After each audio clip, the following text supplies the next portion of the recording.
ഇപ്പൊ മമ്മു ആയാലും ഷമീർ ആയാലും തൊപ്പി ആയാലും അവരെയൊക്കെ നമ്മൾ സിറ്റിക്കകത്ത് കാണുന്ന സമയത്ത് അവർക്കൊരു വ്യൂവർഷിപ്പ് ഉള്ള ആൾക്കാരാകുമ്പോൾ നമ്മൾ ചെന്നിട്ട് നേരെ എന്തിന്റെ അടിസ്ഥാനത്തിലാണ് ഇഗ്നോർ ചെയ്യേണ്ട അവരെ?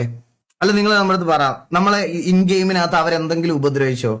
വെളിയിൽ സ്ട്രീമിങ്ങും അവരവരുടെ കാര്യങ്ങൾ ബാക്കിയുള്ള കാര്യങ്ങൾ നമ്മളുമായിട്ട് ബന്ധമില്ല. അകത്ത് വന്ന് പറയുമ്പോൾ അവർ നമ്മോട് സംസാരിച്ചുകൊണ്ടിരിക്കുമ്പോൾ അവൻ എന്തെങ്കിലും ബാഡായിട്ട് പറയുന്നതിന് അന്ന് ഞാൻ തന്നെ തിരിച്ചു പറഞ്ഞോളാം, മനസ്സിലായ? അൺടിൽ അതുവരെ ഇപ്പൊ അവൻ ഒന്നും പറഞ്ഞിട്ടില്ല, അവൻ മര്യാദക്കില്ല സംസാരിക്കണേ.